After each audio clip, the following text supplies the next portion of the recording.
Hello, everybody. Welcome to the Thinking About Me video series podcast that I have, we've been working on. We've been kind of planning for the last year and a half and pushing through to make sure that the content that I want to put out is going to be what I want to put out, and the conversation I want to put out will be what I want to put out. And here we are, with it being that we launched Rebirth Project. We have started and initiated all the steps to the next level of things we need to do. So this is the next level of stuff. And I want to introduce to you my second, third, fourth, fifth, first guest. I've done these a couple of things. Well, I've done these a couple in the back end, so I've got a couple episodes ready to go. Just depends on which way I want to go. But here we go. Today, my first guest, William P. Cook, who is a cinematographer here in Jacksonville. Well, here from Jacksonville, is living in Daytona, Orlando area right now, and is getting ready to move to California to do some big things too. With COVID letting us open some stuff up, I decided I wanted to talk to him before he ditches me and leaves me so desperately here. I wanted to get. I'm leaving my studio. I'm leaving my studio for that tiny little studio apartment in LA. I know. He's leaving, but he's leaving it for the big dreams and for the long-term goals. And I wanted to get him on because I really want to introduce to you guys the Will that I know, and the relationship that Will and I have, because it's very, very special to me. Will, you and I met, and we'll get into that. You and I met at a time where I just started this, and you had just started going through your things, and yes. 3 years later, both evolved, both really so evolved that it's really kind of, it's amazing to see the evolution of two people. And also, guys, we have like a 10-year gap difference in our age. So we're evolving. You would never know that. You would never know that. You would never know that. You would never know that. So I wanted to point that out because people literally think I'm 12. So it works out that we're evolving on that same place. And it just proves to you that you don't have to be a certain age. You know, there's no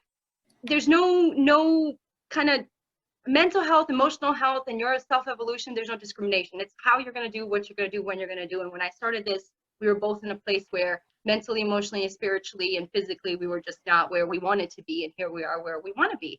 And again, that's where that evolution comes in. And we've both been through some things. And so I wanted to introduce you guys to him. And he's going to start off by giving a proper introduction of himself, who he is, where he's, originally from, what his passion is, and what his job title is right now, what he's doing right now. And then I'll get into some questions I want to ask you about you and us. All right. Go ahead, William. Okay, so I'll try to keep it brief here. I got involved in film probably around 18 years of age. I took interest in it when my sister got married, and I saw the videographers running around. I was like, that looks really cool. I'd love to do that. Talked to the guy who ended up becoming a mentor to me for a good few years. His name was Mike Heath, and I'd already kind of had an internship at a social media management company. I played around with some video stuff and some commercials for local startups, but the whole wedding thing and the freelance thing really vibed with me more so than the corporate structure, especially when you consider that the boss I had was terrible. It'd be working for pennies every week, but it definitely got involved in that, started doing all my own freelance work and just trying to create as much as possible. Eventually got the shove from my parents to go to college. So I went to Full Sail University, where I got my bachelor's in digital cinematography. And while going to school, I met Adela, and met her through a mutual friend at the time. And that's a whole nother story. But don't worry, I'll ask about her. Let's go ahead and do that. Why don't you go ahead and tell her, give him a little. Okay, so I've told the story from my version, you know what I mean, of our meeting. And look, I got in trouble enough. I don't want to say something wrong again and just go more down that rabbit hole. So why don't you just tell your version of our meeting really quick, our first meeting together? What was your impression? Because our first meeting, I'll keep my impression to myself. Our first meeting, I'm probably 19, 20, I guess at the time or something. Yeah. And I am full of myself. I am the hottest stuff around. That was how I approached this meeting. And And I mean, I've been doing some small stuff. People were liking some of the work I had. It was like young blood getting noticed type of thing. And yeah, I was definitely letting a lot of that go to my head. So I meet Adela, and she's telling me about all these projects and things that she's got going on. And I'm just like, yeah, you know. And so finally, she invites me out to a shoot that we end up doing, and it was pretty much bridal themed for the most part. There was definitely some fashion aspects done into it. And it was unlike anything I'd ever experienced. I'd never been involved in the fashion industry, like at all, for the most part. I mean, a lot of my background had been corporate, commercial, and wedding. So this whole approach into a more artistic fashion realm was very new to me. And I've learned very quick. I mean, I will say, even though I was very full of myself, I was fully ready to admit when I was wrong. Even back then, I still am. I like to try to keep that if I can. And I didn't know what I didn't know. So Adela taught me a lot about the fashion industry, posing models, even posing some for myself, and you know, working with male models, you know, different poses and things, and then ways to be more abstract in editing videos, which is something that's very heavy in the fashion industry. And so this goes on for like a good while, and then after a good Adele and I have been doing shoots together. We're buds, we're great. And so she's like, I got this shoot coming up in Orlando, and I'm like, all right. I was like, I kind of got stuff. I'm like really backed up on projects, and she's like, I just want you to come. Like, tell you what, don't even need to like worry about anything. They've already got a videographer. Just come hang out. And if you guys know anything about Adela, you don't ever come to just come hang out. You come with a reason and a purpose. And mine, typically it's for work, but hers is way more devious now. And hers is way more devious. I've never heard me more devious than like I've never had it. Oh, this one was totally diabolical. This one was straight up. I was going through some crappy times in my life, which was the reason why Adele had been a great mentor. And I was making some very poor personal life choice decisions. And so she was like, well, what Will needs is someone solid in his life and not somebody not solid, which is what he's been going after. So he decides to introduce me to this beautiful model, Ashley Below. And it did, again, I catch on pretty quick. I learned very quickly. I was not there for BTS. I was not there to hang out with Adela. I was there for Adela to introduce me to Ashley Below. And so I immediately was like, yo, what you up to? I was like, you're trying to hook us up here a little bit. I was like, I hear the comments. I see the looks.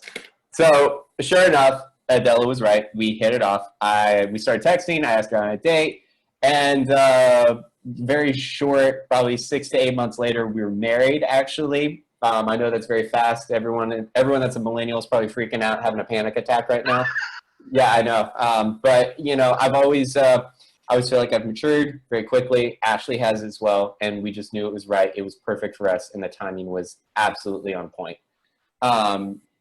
So, you know, Ashley and I go on to do a lot of other modeling work. She's a model. She likes doing the high-end fashion stuff. We still work with Adela. We're currently working on a project together that we're trying to hopefully get done before. I don't think we're going to be able to get done before I leave, but like it's going to happen, and it's going to be the bomb. I think it's going to be a peak of artistic ability on all of our parts. Hopefully, which I'm really stoked about. So that's going to be awesome. Adela is going to be doing all the designs and doing a lot of the creative directing on it as well. I mean, that's the beauty about working with Adela too, and especially with your tight friends, that you just know those people. You don't worry about the names, and you don't worry about that. Everyone knows their job. Everyone, you know, knows how to flow and work together. And that's something that me, Adela, and Ashley do very well. So that's just kind of some of my backstory. I've gotten into narrative film now. I've shot commercials now. I've shot, you know, modeling fashion videos over in Paris and stuff, and all around, you know, almost around the world. Had a trip to Scotland this year that got canceled, so that kind of sucks thanks to COVID. But yeah, sorry. I hope it didn't go too long, but that's a little bit about me. No, that's perfect. I mean, that's what I wanted. This is going to be, again, this is the conversation podcast. This isn't whenever it's what it needs to be. By the way, I am devious and dubious in all my schemes and planning. You guys, I plot and plan for months and weeks at a time, sure. Detail, because I know what I want. And then I let my people know, and I'm like, that's what we're doing. That's how it's being done. Let's go. Exactly. It really is. Yeah, when I met Will, like he said, he was at a loss, and I was too. And I was at the time I was 29. No, I had just turned 30. It was my 30th year, and it was the year I created Project Human. And he's 19 at the time. Like again, that 1920, that 10-year gap we have, but we were both so. This is one of the reasons why I love what we've done and what we've been able to in the cultivator relationship is that both of us early on knew we were both so screwed up emotionally and mentally, like, and we were both Sure. very upfront, like, hey, look, I'm not the greatest at this, but I know what I want. And you're like, look, Also, I'm not the nicest person in the world, and you're like, I'm not either, and I'm like, dope. right? And I'm like, it's not that I'm not nice. I'm a nice human all day long. I'm just not a nice person. And there's two different people. That's two You're right. different people.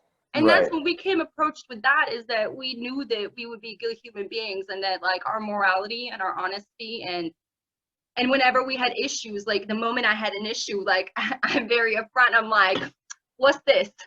Let's talk Yeah. about it. Like I don't Yeah, have yeah. I don't have a point of going around and circling out. And the moment like when we had those issues, like the fact that we could work out and have a conversation and be able to do, I knew that the relationship and the development, like I wanted to stick around. And I hoped you guys, stuck around too. So that was one of my dubious plans of getting married with Ashley. I knew I was sticking around with Ashley. So, that's how I will say too, I definitely fully think that the basis of our relationship has always been that honesty.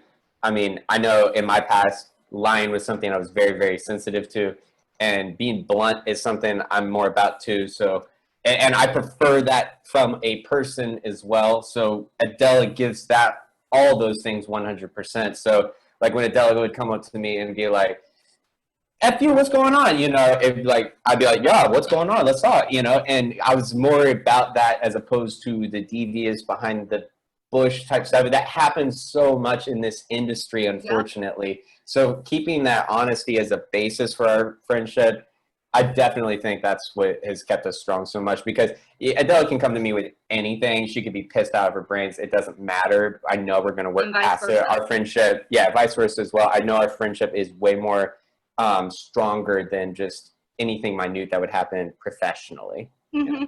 And on top of that, I think even personally, we've had our own personal things where we've not agreed with things or not done things or whatever, where we might have hurt each other or whatever, again, because we were both evolving. And that goes back into showing. It doesn't matter that you're 19, 20, you could be 30, 40, 50, still acting out and still acting in ways that are not appropriate, or they're not doing that. But if you know you're conscious of who you are, and honesty was one of those, and communication is my big thing. Like, I love talking. You guys know that.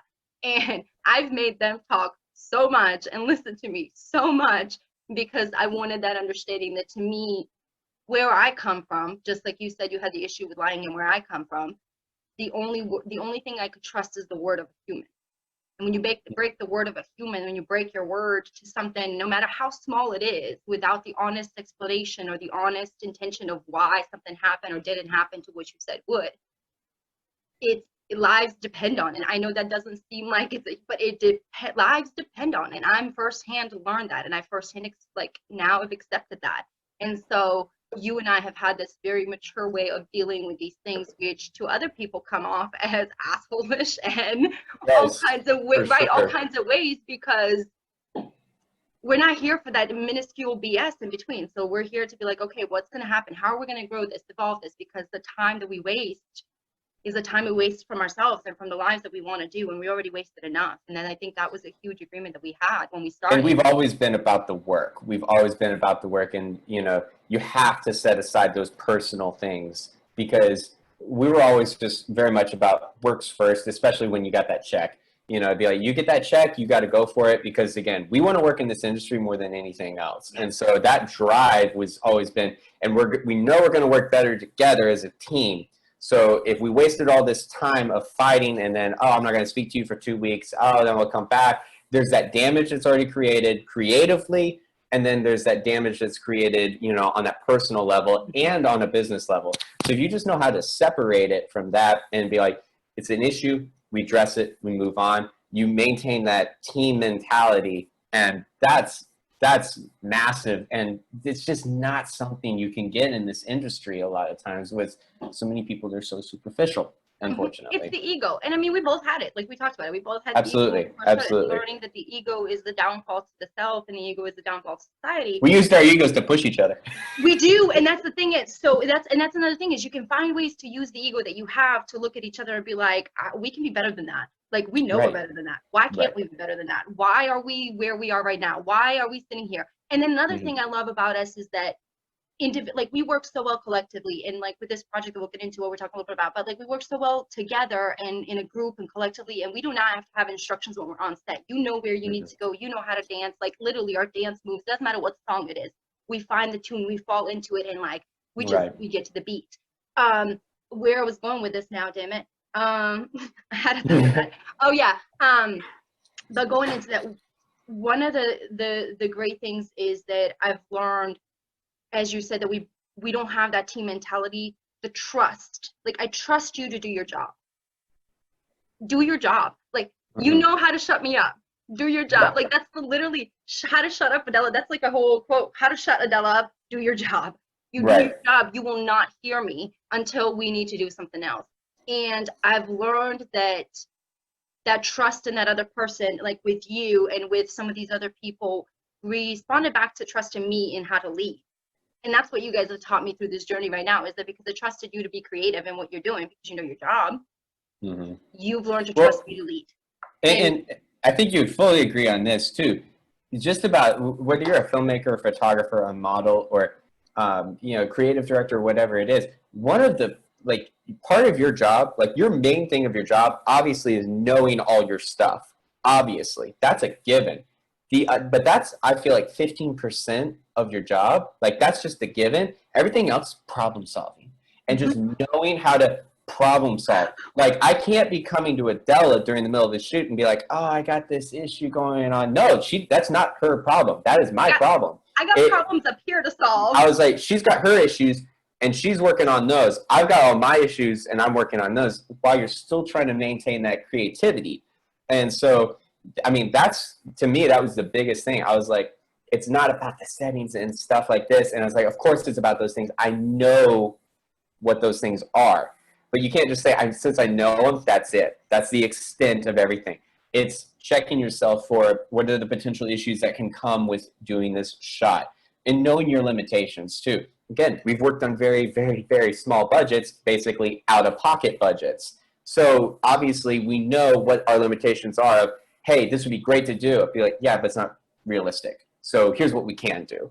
And here's what we can do well. Because there's different things between, hey, we could do this, but it might look really bad and kind of shitty. So let's do this because we know we can do it 100%. I know how to problem solve for all those things. Adela can take those problem solvings on the creative directing and the makeup and all the modeling, all the wonderful things that she does. And I handle more of the production side of the videos and making sure the lighting's everything, all that's on point. But it comes down to problem solving and just knowing that vision. And then I touched on the vision a little bit in that last call we had, and I'll just kind of revisit real fast. And that's what I was going to say. Well, we can lead into that because when you said it doesn't matter what we put, because this actually our project, the Rebirth Project, is a prime example of a vision we had and a vision that we could not execute because of not necessarily just the budget, because we would have worked around the budget. Like we always figure out around the budget, right? So even though we have a budget problem, we figure out and work around the budget to get the best vision. That's been our problem, like the number one thing why we've been doing. But COVID was not something we could work around. Like COVID was just not something we could work around with. So we were presented with 2 to 3 issues. Number one was, do we postpone this whole project, right, to whenever we get to my full vision that I want, because you knew what I wanted. And number 2 was, do we risk health just to do it? Like just to do it, because we've talked about it. Now we've been practicing since then still, like we were still practicing, still going for it. And then number 3 is, what do we do with what we have? You leading into the problem solving this was one of the biggest problems that we had, because the vision of what we both wanted and we talked about, because it was so capable of achieving, we couldn't film a whole thing, like a hard thing. Yeah. And that's the problem. Sometimes too, you get those problems and it's just, there's no way around it. And it is what it is. That is the issue. That's the problem. And COVID was definitely one of those things, which is incredibly annoying for somebody whose like main goal into a project is whatever problem you send me, I'm gonna be able to handle and take care of. And when you just are given that brick wall and there's no way around it, it's very, very frustrating, because it wasn't just this project, it's all our projects. All of our projects. Everything. And that comes down to just living and making money and paying for food and things like that. So, you know, but there's always a way. There's always a way. And we found a way to still make something so and still keep it to the vision. And still like, kept it to the vision. To the vision. Yes. And that's the point, like, when you go back to the problem solving and all these things, like when you know the vision, it doesn't matter than the process if you know what the vision, as long as you know how to solve through the process of the problems and adapt to it, because the vision is going to evolve, period. Right. One of the greatest things, actually one of the things we had on the call the other night is we were talking about when I was on the film bar call, we talked about documentaries and how we were writing our own, and this is what we're doing. Like the Rebirth Project, for anybody who doesn't know, what we just released is the number one message for it is suicide prevention and mental and emotional health, just awareness. And so we released this for National Suicide Prevention Month, because this was what we decided to do with our third option: create what we could with what we had to create a vision, right? Because we still had to keep our vision. But what did happen was it evolved, right? It evolved into something that we weren't expecting. And I don't remember who said this on the call. They said, one of the greatest thing about docuseries or documentaries is that there's no ending, because the ending is the evolution of whatever the process is.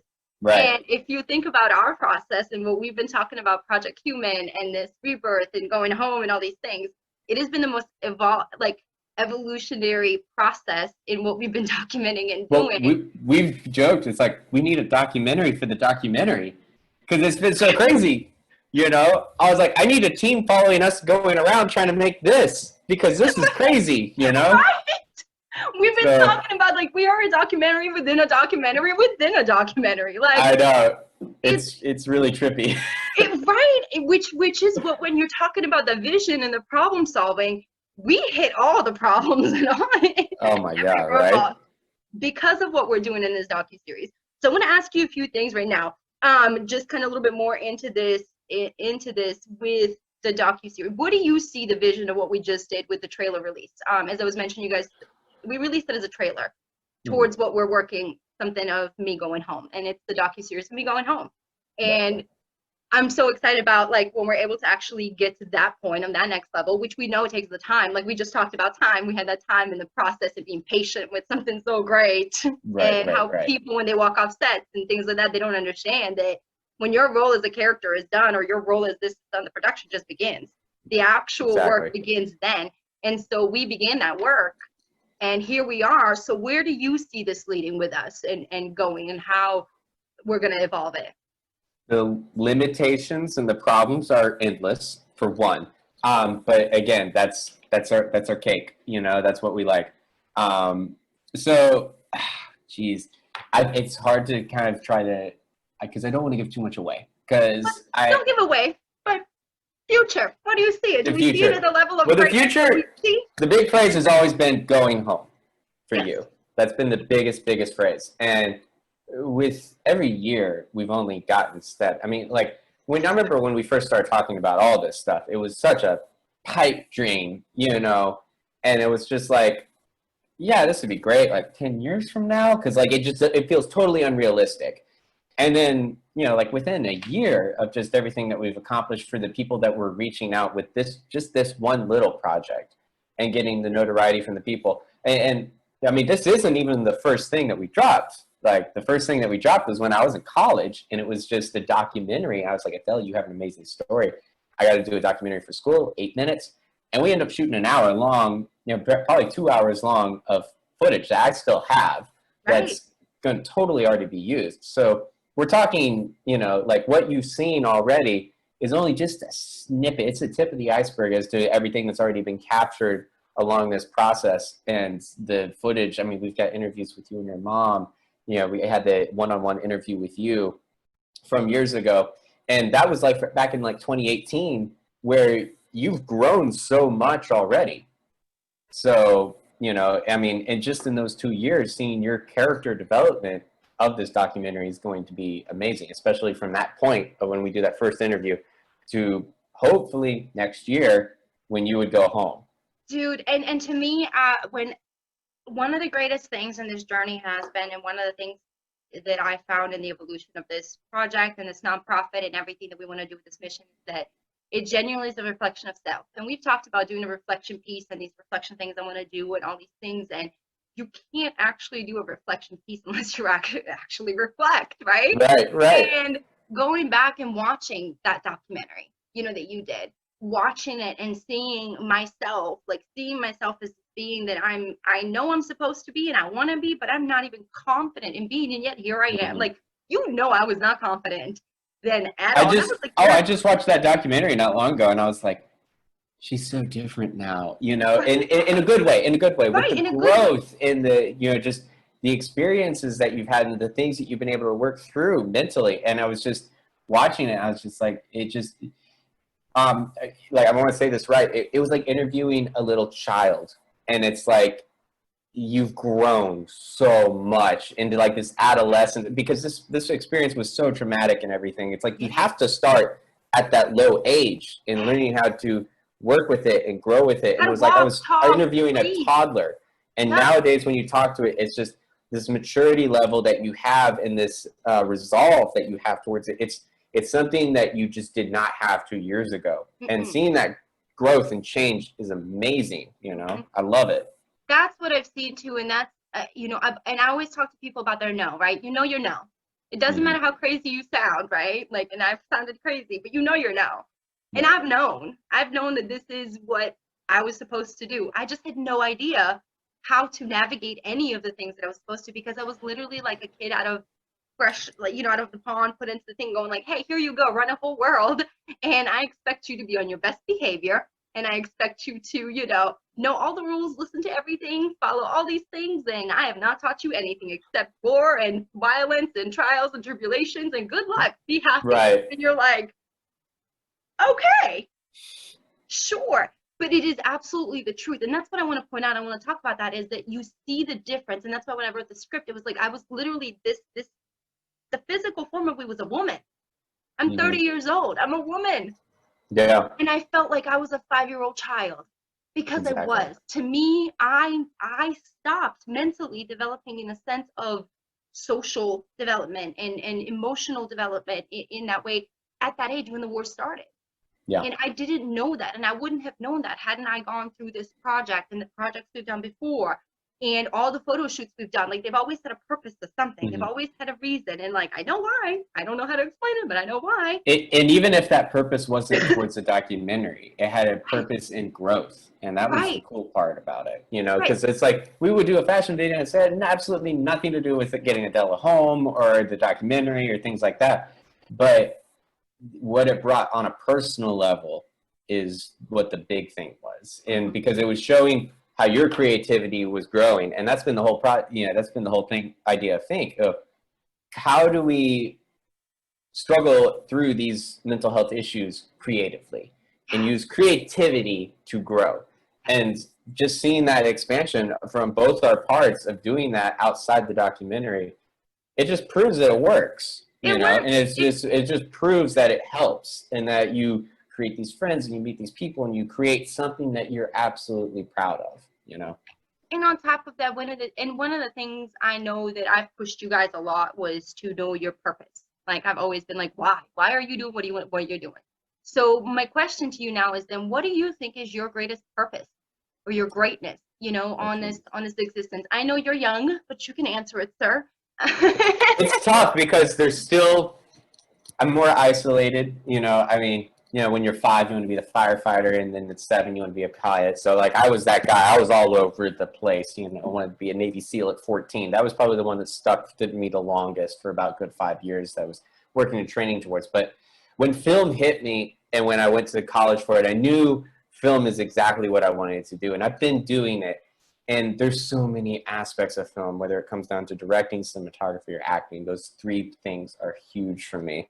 And I really had a snowball effect or kind of like segue from acting in theater over to film, which is why I loved it so much. So I had that acting background in me as well. But man, it's tough because cinematography is something I know I absolutely love, but I'm not sure it's the long-term 50-year thing for me, because I absolutely love directing as well. But I've just been getting my feet wet more so in that. And so luckily, like the next narrative project that I'm working on, it's written and directed by me. So that's something that's going to really be a growth for me, and see, is this directing something that's 100% I am. I know film is absolutely what I want to do, no questions asked. It's just, which of those three outlets do I want to pursue? And I've narrowed it down to those three, and been doing all three so far. And there's just aspects I love about all of them. So I don't know. I look up to Clint Eastwood. That guy did it all. He was an actor and he was a director. So, I would love to be able to do something like that as well. I see directors that shoot their own things too. So, but you've already. But Will, I'm gonna just I'm gonna do this because I pay for you. So I'm gonna, like, you guys, listen. I'm all about the money, right? Will knows that. I am all about the money, and I'm all about the value of the people, and my people being valued at the, like, literally at the, like, I would pay Will his money and his time, and I pay him his time when we need to. It is absolutely so. I don't go and, hey, I have the greatest cinematographer right now. You guys can use him. Absolutely not. Like, I do not hand you guys out Will at all unless you can pay for his pay, because that's his life, that's his work. I'm very upfront with that. And you saying that, you want to direct and act and do all these things, and at that level, like, to be fair to you and give you some credit, dude, you already do all those things and do them at the level that I will say this, and again, I'm on record, don't care, that 90% of Jacksonville and Orlando that I know is not on. And even parts of people in California that have been around, and you guys, just an FYI, I don't talk or brag about the things that I do, but I've been around, I've traveled, I've been in places, will vouch for the things that I've done and things I've met, and I've been on sets that are like bam, and I've been on sets that are like bam, and I've met people that are like whoop whoop, and I've met people that are like whoop whoop. Either way, it's all the same to me. And so I want to, again, you're on the what level to me, Will, because you genuinely care about that. I do appreciate that. I do appreciate that. And not that you're on not the cinematography side, yes, 100%, because I've been doing this for so many years now. And even on the directorial side, because there's been some other things that I've been directing. And I mean, I just finished, 2 feature films, basically. One's a documentary that was a feature film that I had a heavy part in directing on that, co-directing it with my buddy Matt Ryan. And then the other one I was just a cinematographer on, but then also had a little bit of input with the director along the way and stuff. So, which was great for me as a learning experience. But, like you and I both know, we set those standards for ourselves. Oh, yeah. And so, like, that standard of cinematography compared to my acting and directing levels, it's like, yeah, it's there. There is a level there, but I got to get that up to my cinematography level before I feel comfortable and I feel confident with it. And that's what so many people don't. Yeah, that's how you grow. But you have to have those high standards for yourself, because if you give yourself credit that you've grown. Give yourself credit that you've grown in those 2 things that you did because of your modeling career and the things you've done, and on our things that we work with together. Because that my shoots are not just like, let's have a fun shoot, whatever. Like, we're actually going in depth, like, emotional level. Like, I'm gonna know your soul, sir. And I'm always studying it for sure. Like, I've been taking acting master classes and studying directing, and I'm always learning for sure. And now it's like the fun opportunity to apply that stuff and see what can I really, like, because right now it feels like playing, on the directing and acting side, and I'll be like, what's going to happen when I go for it? And, like, give them that full 100% and show everybody what I know and what I'm fully capable of, not just the little side projects that I acted in and things like that. Like, I think that's where I hold you way up here, but that's where I hold everybody up, everybody me too, especially the people I love the most. But because I do see that, like, you still haven't shown your capabilities fully to them, and that's the question that you're, like, at that moment, like. Well, this is like, life's like a poker game. You don't want to show all your cards yet. Look, you know me. I tell them all kinds of stuff, but I never give them a hand, ever. That's right. So I'm 100%. Gotta keep that poker face on. Gotta keep that straight face, and just do your own thing while everyone else is. You'd never know what my straight face is. I got too many. Yeah. Will compile a thing for you guys. I want to ask you a couple more questions, and then you said Clint Eastwood was your because I have 2 questions on here. One was a famous person who was around you, and you said Clint Eastwood was one of them, which I know Clint Eastwood too. Grew up on that. Like, that's that. Yeah. What about a human being that's in your life Like, is Oh, there shoot. right? I know, I'm gonna ask you super tough. What about a That's tough. human being? I know, a human being in your life that you genuinely, when you're making your decisions, this is how I'm gonna ask you, when you're making your decisions, whatever decision it could be, you know, and this isn't just to your wife, to whatever, but like your moment of decisions. Is there a person or people that pop into your head, into your heart, into your mind that are like, hey, like this would either be this way or those influences, you know, like Clint Eastwood would be into your cinematography. This is how he would do or do that. Is there anybody or any people like that in your human life? Yeah, in my human life for sure. I mean, obviously, I'm going to say Ashley first. Obviously, it's my wife, but like if we're going to go outside of the marriage realm, for sure. I have a few actually that I come to a lot, and it's kind of funny too because, and I think it's good that you have a few because again, everyone does something well differently, and so like I'll start off with number one for me is my dad, because I do believe I have, and this is gonna sound bragging, but I do believe I have an incredible work ethic. But I don't attribute that to myself. I attribute that 100% to my dad. My dad instilled that to me growing up of work hard, play hard, but most of all work hard. And my dad didn't ever just push that on me. That was something that he did by example. And that's something I respect the most out of him. My dad's in his 60s and he's still is always working. Yeah, I know that guy's never going to retire. Right. He's always working. So my dad is somebody that I've always come to for guidance. He's put up with me through my teen years, so he's definitely got patience too. But then, so then there's that aspect. My dad's my rock, someone that I always fall onto for my most stable and especially moral guidance as a Christian, as well. Someone on a more emotional level, for sure, is absolutely you. Sometimes when I'm dealing with mental issues and I'm like, I think I know what's going on, but I'm 25 and I know I'm young and stupid and I have no clue. I'll come to you a lot of times too, on a lot of those things. And it's a lot of times it's you and my wife, but you've helped me through so many things in the past of just eye-opening and how to flip things around and look at them in a different light. And that's always the biggest thing is what annoys me the most is I can't work hard on what I don't know how to do. And that frustrates me. And then that's what will send me down into a slump. But it's like, once I know what to do, I'm good, but if I don't know what it is, I get mad and I get angry, which you've seen. So another person is my best bud, Gabriel Butler. I come to that dude for a lot just because he and I had similar backgrounds growing up. And there's something with we have this weird kind of parallel life, which is kind of odd. Things that happen to his life happen in mine at the same time, like all throughout growing up, which is kind of funny. So he and I do good at keeping ourselves in check, I would say. I have a tendency to love doing stupid things because they're fun. And so he and I are pretty good about keeping ourselves grounded and keeping ourselves focused on our work and what's really important in life and not just goofing off all the time. Which I think when you're young and in your 20s, if you don't have that person that keeps you in check, you will flounder and you'll definitely stray down paths that are going to waste time. And you won't be focusing on work. You'll be focusing on having fun and, oh, maybe I want to do that. Maybe I want to do this.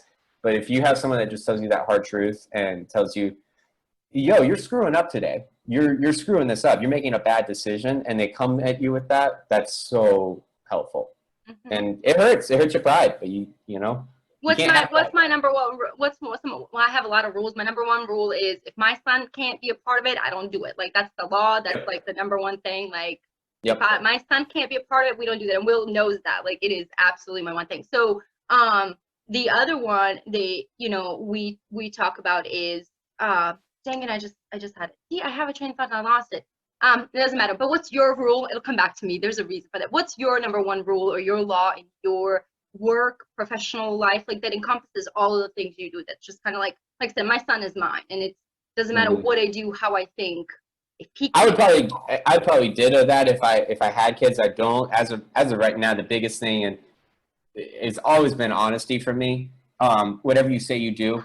And I mean, I get it. And I'm not like a total hard ass about like oh, you said this day, I need it on this day. I get it. It's the job. You know, there's deadlines, there's things that come up. I understand that. But there's blatantly lying sometimes. And I've had that happen too. And I've had incidences where blame was shifted onto me because someone made a mistake, and it was shifted onto me because it was easy to try to blame me because I was under them.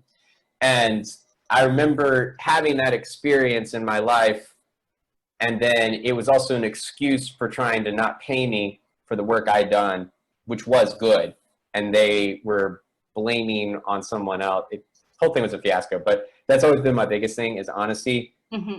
You lie to me, I don't work with you. It's that simple. That's my number one rule. You lie to me, I don't work with you. I don't work with liars. I don't work with cheats. There was an incident of someone who'd come to me about investing in a certain project or something like that, and the more I looked into it, it was great and all, and then I kind of found out where some of the money source was coming from, and it wasn't very honest how it was coming on, and that bugged me a lot that he hadn't just come forward and said where it was coming and cut it off. You know, was not about it. It was lying to me. It was deceitful, and I don't play those games because they waste time and they waste money.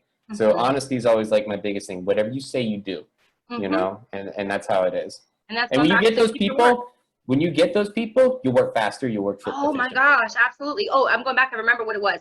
When you said you get your butt, you know, your feelings hurt. I call it whenever you get butt hurt, figure out why you hurt your own butt. You know, if you're offended, figure out why you offended yourself.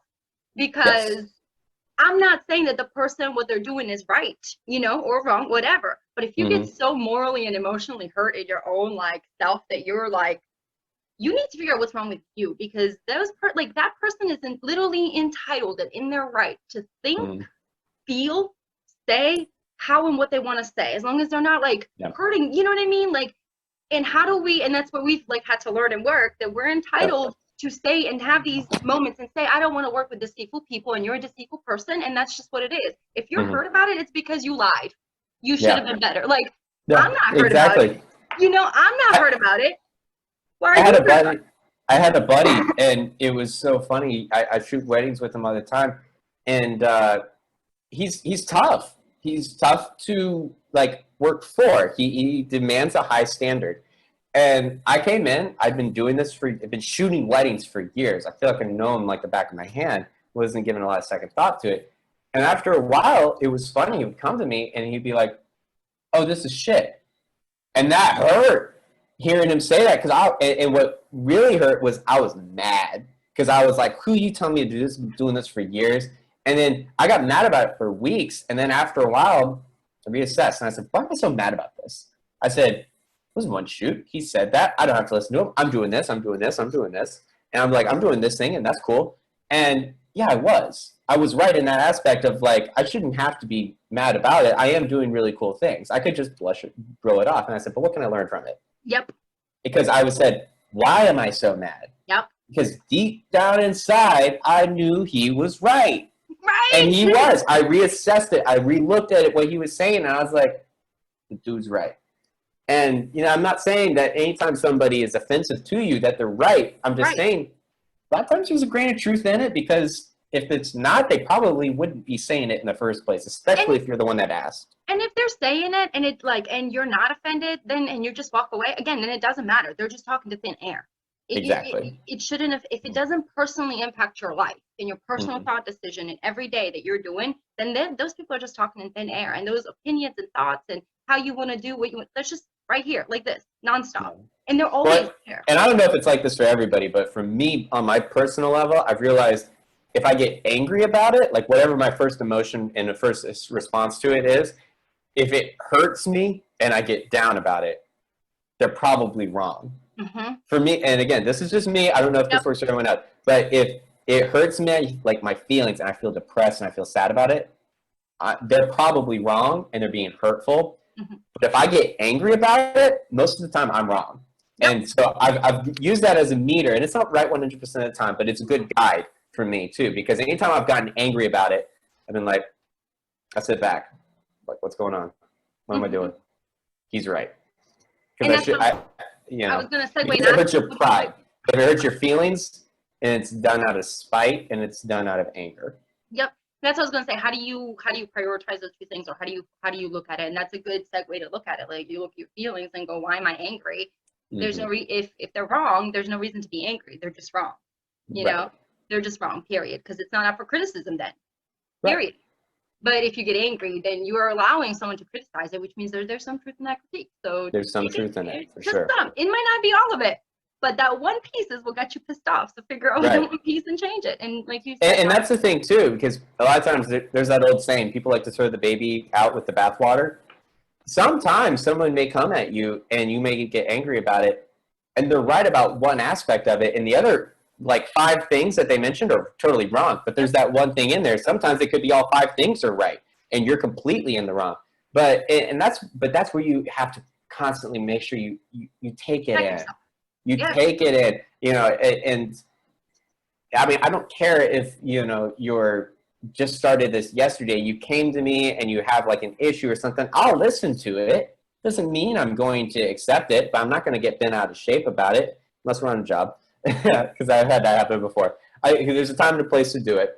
But if you come to me outside of a job and you say like, hey, I just don't like the way you did this, a lot of times I'll either have an explanation for you. I'd be like, yes, I know that, and I'd be like, oh, I never thought of that, but you know, you can't get offended by it. You just can't. And I'll be honest too. I think a lot of that came from my fencing background. I fenced for 13 years, and the beautiful thing about fencing, what I absolutely love about it is you can be the best at it, but it doesn't mean you're gonna win. And it's fencing's a beautiful sport in that sense of like that. I remember in 2012, the Olympian, his name was Li Shun, he was from China. And the very next week they had a World Cup and he was like 5th. So you lose that so fast, and it has nothing to do with, oh, well, I'm better than you, so that means I'm going to win. No, you could be a totally, like, just had an off day, and someone who's like almost like only been fencing for like 2 years and you've been fencing for 10, they beat you. It happens. And it doesn't mean you're a worse fencer than them. It means you had an off day and that you made mistakes. It doesn't mean that they're better than you even. It just means that they outsmarted you that day and they won. They found your weakness. And it's not in a weakness like, oh my God, I'm weak and like terrible, but a weakness in something in your thought process. Something you didn't think of, you didn't prepare for, something you, whichever way, mentally, emotionally, or physically, you did not prepare for. And instead of, we have every right to sit and mope about it and be mad about it and do all these things and be angry. Like, we have all these rights to go through the emotions of it. But at the end of the day, it comes down to, what did you not do, or what did you do to cause this this consequence? Because at some point, your action caused someone else's reaction to cause this consequence. There's only 2 ways in an equation, and then you reacting causes a bigger consequence. So it's just a back and forth. Like, that A and B never ends because you don't think and stop and go, you know what, time out. If I'm doing this, Will, if I'm being this like this to you all the time, and you're like, hey, Adela, this is bad, and I'm continuing, of course, at some point, your reaction is going to be to punch me in the face. What did I expect? You know, like, what did I expect? And now I'm going to be mad at you because you punched me in the face? Like, no, it's totally my fault. Like, I did not listen. I did not prepare. I did not put that into the thought process of the other opponent or the person that's in front of me or any of that. And that's, well, and I love what you said a few seconds ago of, we all have the right to have those emotions. And it's true. We absolutely 100% have those rights to have those emotions. One thing I think is funny is so many people take that for granted of, I have the right to feel this way, and they get stuck in it. And that's a huge time waster. So make sure you're constantly checking your emotions. You can't run your life emotionally. You just absolutely can't. You have to stick to ones and zeros. You have to stay to the math. And logic. Of course that emotion's going to happen. Of course it's going to happen, and you have an absolute right to let it happen.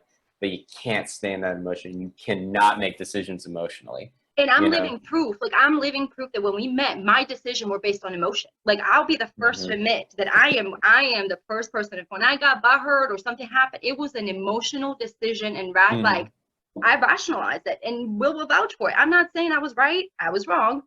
Why I did my intention was right. Okay, my reasoning was because there was the ethical, moral line that was crossed, right? But then my emotional response was such a childlike tantrum that, like, That's what they would hear, you know, that, and it's just the honest truth. And to see that evolution, that just like you said, I had every right to feel those emotions too, but I did not have any right to take that tantrum and give it to you guys or to give it to someone else, because it was not your tantrum to have. But had I not done that too, and had you not guys been like, Adela this way or Adela this, and I not listened, we would not be here to be like, okay, like, I'm allowed to have a tantrum. I'm just the right time and place. And if I need to have a tantrum with you, Will, I'm going to call you and be like, it's men time, like tantrum time. Yeah, right? exactly. And we say that and we prepare the other person. And that's something somebody told me. They said, Adela, I love you so dearly, but you're so much because you don't prepare me for you. And I was like, oh my God, what does that mean? Like, what does that mean? Am I terrible? Am I these things? And what I realized is that I'm not, but I am a lot. Like, I am a lot. And I am a lot emotionally. I am a lot physically. You? Me? Oh my God, never, right? So I am a lot. And what I've learned is that I'm allowed to be a lot.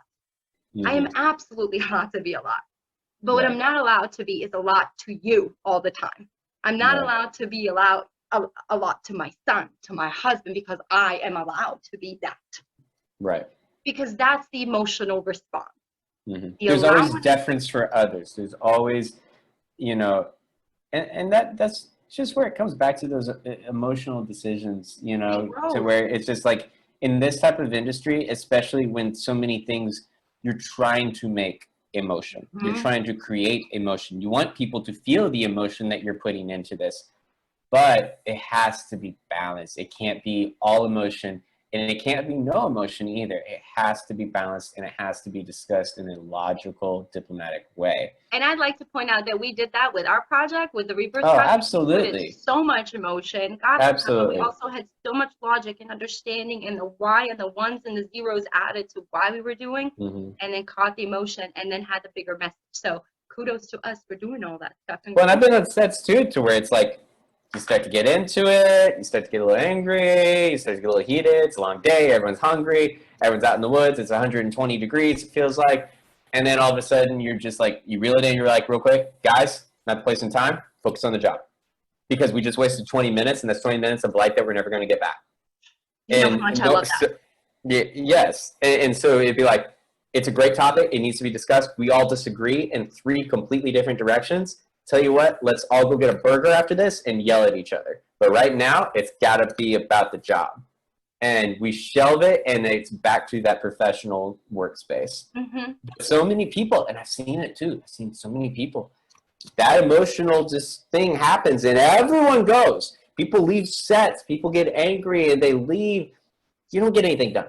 You'll get a bad name, you'll get a bad reputation, you won't get anything done. And that's that childlike behavior that we talk about, that like that literally our whole society is a child. Like that's what we've discussed before too, is that like we have this whole childlike response that we're all throwing a tantrum right now because we're all hurt. Like something happened to us and we don't know how to tell you. We haven't learned how to speak yet. So the only thing we know how to do is cry, kick, scream, and yell and like just make noise, right? But there's no words coming out.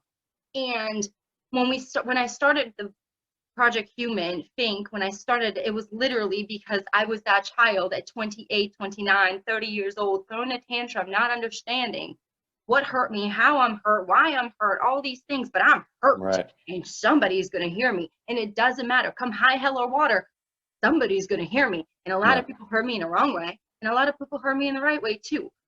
But had I not learned how to communicate, and modern therapies and modern medicines and modern solutions to the way we have in social constructs do not allow and do not give us the freedom to have that tantrum for a minute in a safe space where somebody can go, okay, are you done? Are you done? I'm so glad you had it. Do you feel better right now? And you're going, yes. Okay, got it out. Right, good. Now what you're going to do is not lose your job because you can't afford to do that. Now what you're going to do is actually get off your ass and do this. Now what you're going to do is do this and do this. And what I've learned is that the people that call me an asshole are the people that get me at that end, or they see it at that end, not realizing that Project Human and what we've created in this creative is literally meant for you to have a tantrum. And then we're going to sit you down and look at you and be like, all right, you do know that's your fault, right? Yeah. Oh, and one of the best things too is I've totally had a tantrum before, and I was like venting to Ashley one day, and then all of a sudden I was just like, I just heard myself. I'm an idiot. And it was like, just for the simple fact that I said it all, I was feeling it, and it felt so right. It felt so real and everything. And so finally, I went out and I said it all, and I was saying all these things, and I was just like, and I'm so wrong to feel this way. And so I moved on. But that's the thing. You have to move on.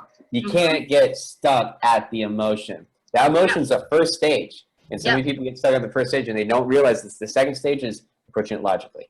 Right. Approaching it with that solemn, collected, cool, thoughted out plan. And but without releasing all that, you can't have that solid thought moment. Like, you can't have that moment of clarity without releasing it. And again, we're in a place where we're just not supposed to release, because that just means you're bad. That means you're bat crazy. That means you need to be institutionalized. You're depressed. You're in it. Like, you are manic, and there's so many things wrong with you, and here's all these medicines and all these ways to help you, but we're not really focusing on the fact that you're just crying right now because you're hurt. And again, remember how I was talking about I'm like, I'm hurt. I don't know why I'm hurt. I don't even know how to explain it. And now that I've accepted, okay, well, I was a child that was hurt. Here's a woman that's looking through, like, figuring out how to navigate this life. Mentally, I literally instantly, like, you can switch your brain instantly when something connects. And that's what that emotional and mental disconnection is. What we have is that we don't connect that. Like, we're always just, it's the mind, it's the heart, it's the body. And it's like, well, it's all three. It's all three. They're all connected. Right, all the way. And how do we connect it? Because we've been so disconnected. And that's one of the things I loved about our relationship of growing. We learned to connect that, all three of those things, for our own selves, and in what we've done, and with the organization, and where it's going to go and what it's going to do. It's been a beautiful process of that. And it's not something you see. It's not something you experience, because again, it's different. It puts the responsibility back on you. It forces you to either be better or you don't. Like, that's where there's not that in between ground. Like, it either forces you to decide to be better, or you're just where you are. And we can't help when you just want to be where you are, but we can help when you decide that, like, I want to be more. All right, here's how we're going to do it. This is where we come in. This is how we're going to show you. Let's go. But that means you got to be wanting it. Like, how many times you have to want it. You have to want it. You have to want it. It doesn't even matter if you know it. You just have to want something, and something more than yourself. Just want to feel this way. You have to want to get better. You have to want to move forward. You have to want to know how to fix the issue. And you have to want to know why you're feeling that way. That's the big thing. So many people don't ask, why am I feeling this way? People are just like, I just feel this way. You're like, why? Why do you feel that way? Can you even explain it? Do you even know? If you don't know, that's your first issue. You don't know. You got to fix it. You got to find out what that thing is. That's the biggest part. Absolutely. Man, let me see if there's any other questions I have. Oh yeah, let's couple of things close out. What are your plans right now and for next year? Surviving COVID, not dying of COVID, hoping wave 2 of COVID. Everything's COVID, No, in all honesty, moving to LA right now, we're booked through the end of October. If all goes well and California doesn't burn down, we'll stay through November. And we're back in December either way to help you with a certain thing. And Ina Rodenko with something as well. But I'm just going to be making new connections out there, meeting some new people, shooting some music videos, hopefully, and promoting my 2 films as well. Heck yeah, working and evolving. That's what you're supposed to do. So tell me what you have in the works that you've just completed outside of the Rebirth project that we just did. I know that you are working on a feature film. Can you give us just a little bit of background on what that is, the name of it, and the fan page that they should follow and things like that? Because, by the way, guys, this feature film that they did, I was part on. I came in late, and I literally did nothing on set except annoy them. Like, that's what I do to people. I boss people around and I know them. Like, that's what I do. But I am so honored to be a part of this project, dude. Like, I'm so excited for my little, assistant credit right there, dude. Like, so excited that I get to say I was there, because I've not been, to me, with the film crew and the communities of experience, right? You guys are so young. That's like the thing, right? All of you guys are so young, okay? Well, not all. There's a couple of them we're not, but we won't mention their names. Oh shit! Adela, AJ, Adela, the A's or the A holders, right? So we have a lot of young guys on there, and you know, the director, Christian, right? Pavlik, right? Christian Pavlik. Yeah. He is young. He's in his 20s, and he is young, and he is a super mind in the way he sees some things. And I love, like, I'm 30 again, like, or I'm 33. Let's be real. I'm 33, and I enjoyed like being around his set and watching you guys develop and watching. I loved watching you take on that more role of directing or of coaching or putting in the backgrounding that you had in choreography. Like, you did the choreography on this thing, which is just insane. And then the cinematography, and then the extra things that you're like, you know what, I'm gonna push myself a little bit more. So when I saw the preview trailer, you guys, I'm not impressed easily. He'll tell you that. I don't impress easily at all. However, it is the best shit that we've come out with in a long time. And that's saying half the shit that I've even tried to do is, like, again, this is top level. And so tell us a little bit about that and just kind of to look forward to it. So the name of the film is The Last Pirate. It is coming to who knows when right now. Right now, we're still in post-production. It took an entire year to shoot, even though there were only about 33 production days. But that's indie film, scheduling. Everyone's doing their other jobs. Everyone's, you know, trying to get together and meet what happens. We're in Florida. Weather was the craziest thing. We literally had one day that's in the film and everything, and we're shooting there on the beach. It's windy, and it's about 2 days before a hurricane's about to hit Florida. So, like, we had total days like that to complete rained out. Everyone worked their asses off on this film. Everyone did, and that was the biggest thing of recruiting people. We want the best people, but we want the most dedicated people. Yeah.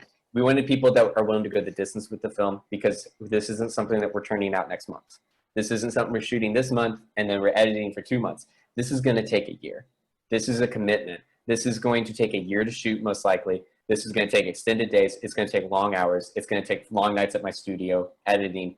And I'm so proud of everybody on this. Christian just did a phenomenal job writing and directing the story. Antonio J. Medina did such a great job performing in it. We all three of us are producers, so we collaborated on it behind the scenes so much. Christian and AJ have a year ahead on the project, more so than me, of working and developing the script together. And then once I was brought in as a producer and a cinematographer and choreographer and editor. So jack of all trades right there, you know. That's how you stack them, guys. That's why my will is worth the money. Yeah, racking up some of those credits, you know. So, but we're so excited about this project. I don't have an official release date for it, but I can tell you it's being scored right now over in Slovakia. VFX work is being done, and the final cut of the film is almost done. So I can go ahead and tell you guys that. So stuff is going to be coming soon. Trailers will be coming soon. We've got about 30-something festivals that we're going to be trying to submit to for 2021. And there will definitely be a local screening that's going to be happening as well. Got to give a little plug to my little documentary as well. Haunted Roots is a paranormal documentary that another one. I spent 2 years on this back in 2018, just finished it now. It's been racking some awards and festivals, which is great, and it's going on Amazon Prime this weekend. So that'll be for purchase and rent on Amazon Prime, and we are super excited about this project because it's that's really with a unique Matt story. Ryan, right? That's with Matt Ryan. Matt Ryan, and who's on The Walking Dead, former long drive golfer, amazing guy. It's super talented, like super awesome guy, and the best beard. Dude, I did the makeup on him for Zombies, like, and he said I did a really good job, and I was as good as The Walking Dead said. I lost it a little bit. I was like, oh, I know, right? Yeah, this dude's been on The Walking Dead. You know, he's met so many famous people, and I could go on and on for hours about a lot of the cool stuff that he's done. He and I are running a baseball channel right now. We got a lot of irons in the fire, but Haunted Roots is a big thing. We've already got some places and locations locked down for future episodes that are going to be going on Prime as well.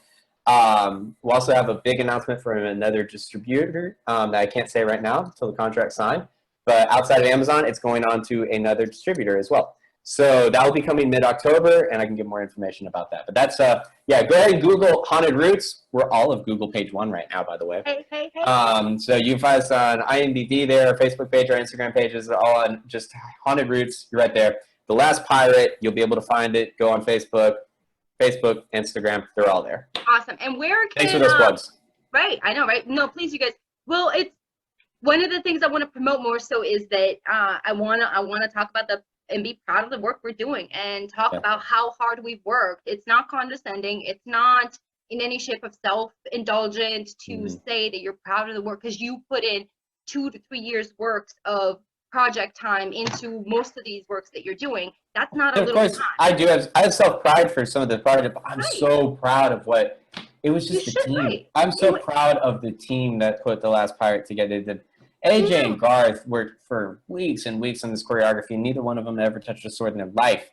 And when you watch them in these fight scenes, it's gonna look they look Dude, it's natural. flawless. They It look looks natural. flawless. I'm the They person, look again, natural. I'll find the trip. It's flawless. To me, it's flawless. And that's where it's like, it's so proud. So plug away on all your work. So where can people find you and follow you on Me? social media and stuff? Yes. I'm Will Cook on Facebook and William Phillips Cook on Instagram. Instagram is where I post most of my professional content, so you can probably find most of that on there. Facebook, yeah, I post some of the stuff on there a lot. It's kind of like a webpage. Or if you'd like to see all my professional work, go to willcookmedia.com. I have all my narrative work, music videos, fashion work, all that stuff that I've accumulated over the years, and more to come on that website as well. Awesome, awesome, awesome. And then, is there anything else I want to ask you? Oh yeah, I have one more thing. What right now, what's a message you would like to give? You and I had a conversation a little while ago about a moment where you felt like you just wanted to give up in your own career, your own dreams, just because you just felt that with COVID and everything, like it happens, right? So what's a message you'd like to give somebody that if they were to come to you with that same thing, what's a message you would like to give to them? It's funny because I've had this conversation with so many people during COVID and that was one of the best things to know. If you are feeling this way, you're not alone. Everyone's feeling this way right now, especially if you're in the creative industry. Whatever you're working in, everything. Everyone's drained. Everyone had plans for 2021. Everyone I talked to that was targeted for 2020 had plans of things that they were going to do. I did well. Again, I had a trip to Scotland. Was going to be getting. I want a free cruise. It was never going to happen. It's never going to happen. And so, the best thing I'd say, and I know a lot of people had different opinions on this, but for me, it was focused. I focused just on learning. And, so many times too, I was like, I'm just going to watch Netflix all day. And I realized that was so damaging. It's okay to have those days. Yes, of course. But as the go-to, it was so damaging because I would get up and I was so depressed that I accomplished nothing. I didn't do anything new. I didn't help progress in any way. And it's like, yeah, I got to relax, but I didn't do anything. So you felt more guilty about yourself. And if you're one of those people that feels guilty when you spend too much time having fun, take up the different hobby. I legit have learned to play the guitar right now, actually probably 5 times better than I did before by just, again, too, at this point, because most of my job is editing, stepping away from the desk, playing the guitar, learning a new chord, something that was just creativity, something that I knew I would enjoy, and something that was new for me to learn. So that way, even though it was refreshing that I was doing something I loved, I took up some of my old woodworking skills back from when I was like 10 years old. I brought in my own workshop and things like that. So, I know a lot of people are saying, it's okay that you don't do anything, but it is for a day or two, but it's better that you do something. It is so much better that you pick a hobby, that you pick something, especially during quarantine right now, because you'll be more proud of yourself too. I feel like this whole time has just been dedicated to me learning and ingesting knowledge. And it's something I didn't have the luxury to do without COVID, in all honesty, because I was so busy out shooting. And this has forced me to stay in, and it's forced me to learn a lot more. So Absolutely. it's always got to be, you always have to find the positive in there, and that's the positive for me. It's the perspective. It's how you see things. I want to leave you guys off with one more thing, talking about what he said, going off of what he said, which is that it's okay for you to do nothing for a day or two. I'm one of those where I'll go literally 3 days and play Minecraft and Animal Crossing and binge watch on some TVs because I genuinely do not want to do anything. It is okay not to want to do anything. But then when you get to the point of past day 2, past day 3, and you still don't want to do anything, you have to force yourself to want to do something else. You have to kick yourself in the butt. It is, and it's one of those things that I have, and I've talked about this to you guys too, is that I am in my year of want. I want to go home, period. And so if there's a way for me, like, I'm not gonna go home by sitting on my couch. I'm not gonna go home by playing Animal Crossing all day, and I'm not gonna go home by, by just not doing anything. I am going to go home by progressing, even if it's just the smallest research piece, submission piece, idea run through piece, even if it's just, hey, you know what, today I only want to talk to Will. And if this is all that I do today and we finish this interview and we do this podcasting and we have this great conversation and I shut it down and I shut down the rest of the day, because I've had a day today. Boy, have I had a day. But this is all I said. All I want to do is complete this one task and I'll be happy.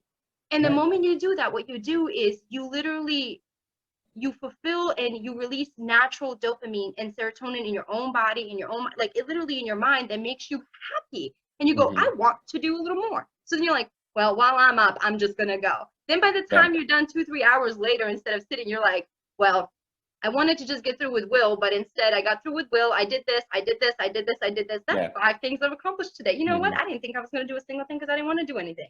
Exactly. And and that's the light you look for, right? And that's the positive thing you hold on to, because I'll tell you right now, you guys will look at this. Like, it's like, this is my life. And that doesn't mean it gets done. Look at that. Like, but I write down every piece, whether I did it or not, even if it's dishes, laundry, what I want to do. And so when I'm not wanting to, I look at it and I go, I want to do this. I want to do this. I want to do this. I want to do this. I want to do this. And I mantra that until I am actually doing it and it's done. And I'm like, well, I did what I wanted to do.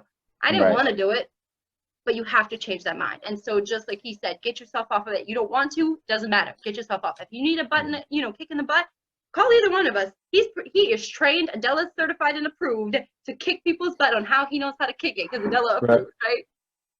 Well, and too, I mean, again, I think with coaching too, we've all fallen short on stuff too. Like, I used to be going to the gym like every day. I've gained 15 pounds from sitting here too, but I almost don't mind, because it's like, I can go back to the gym and I can get my body back the way I want it to. But, I took that time to just learn. I told you actually a few weeks ago too, I said, at this point, I've just turned 2020 into, it's a learning year. It's a bonus year of college for me. And I said, I could easily have just sat down and been binging off of Netflix and then just doing my editing work and been fine. And I said, but, it's definitely pushing myself to learn other things, like in music. And it's always, I really believe learning's so more interconnected than a lot of people believe. And you take control of your life through learning. And you force yourself to be accountable and responsible for what you're doing, why you're doing, and then you can't be mad at anybody else for why you didn't get to what you want to do. Right. Exactly. And there's no excuse. There's absolutely no excuse to try that new thing that you haven't had a chance to try in 5 years. There's no excuse. Now is the time. Now is the time to do that. You need to try it. If we could still complete the vision, right, of what we couldn't film, we literally hit every roadblock. And then we sat down and we're like, well, what can we do? Right. You know what? Right. Here's what we have. Do we feel confident enough in what we just did? Yes. Are we proud of what we just did? Yes. Do we feel confident enough to just share it, like just complete it and be done with it? Yes. Then we're done. It doesn't matter. That vision that I had now has turned into something even bigger that we didn't even see from the beginning. Right. Like, we didn't even see that. Right. How could it be now a feature film? That's what we're going to be working on, another feature film. Why? Because that's what we couldn't shoot. Even though we were just going to be a literally 20-second scene.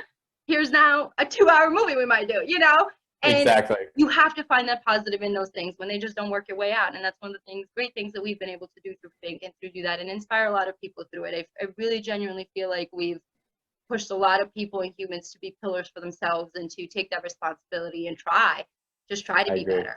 Yeah. So I agree. I am going to go ahead. We're going to end this because we had just an amazing conversation, dude. How did you feel about the conversation? It was a great conversation. Thanks for having me on. I always love and enjoy talking to you. You're such a beautiful person, Adele, and it's great spending time with you. I'm so glad we were able to record this down. I'll probably watch it again at some point or something when I need some motivation. Me too, because we're going to have to learn. Well, look, we got to learn our facial expressions. You also got to pick nip-ins for me so we can find the best thumbnail. That's right. Right. Like, here's your thumbnail. Okay. Perfect. Right? Like, don't we tell you? And, right? And but one of the things about, again, reflecting back on the work you do, we're going to both learn some of the things that we didn't like what we said, or didn't like the tone that we said, or didn't cover something that we wanted to cover, or there's always going to be something we find, but instead of 2 years from now, we'll watch this and go, man, we were idiots. Oh my God. I am putting it right now. Adela, you are an idiot right now for everything you just did, because in 2 years, you're just actually going to be smarter. You're just going to be growing up. Smarter, Grown up. Same thing for you, Will. See, if I call each other idiots, it's okay, guys. That's how friendships work. That's what they're That's right. That's how it works. We love you guys so much. Please follow Project Human on all our social medias. On our Facebook page, it's Project Human Inc. PHInc, a new way to think about mental health. On our Instagram, it's PHInc_PHInc_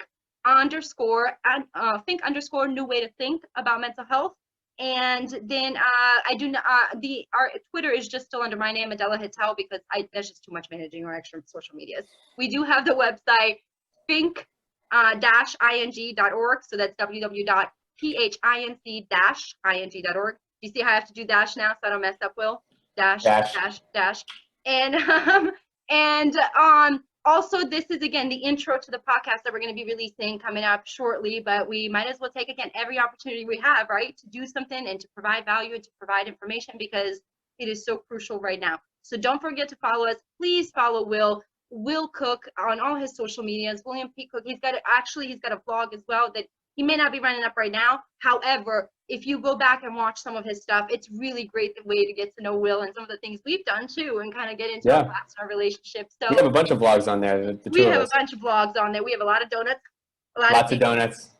I love the donut one. Lots of unhealthy food. That was actually our first shoot together. So the fact that we were able to create that on our first shoot together, that was great.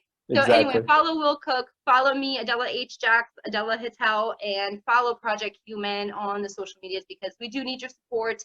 We are working on something bigger that's coming up towards 2021, and everything that we're doing, it's towards going home, and we're going to get there. I'm going to go home and I'm going to show you what we're going to be doing, because I can't wait. I can't wait, because we see it. It's going to be just epic. So we love you guys. Bye, Will. Bye, the world. And we'll talk to you soon. Peace.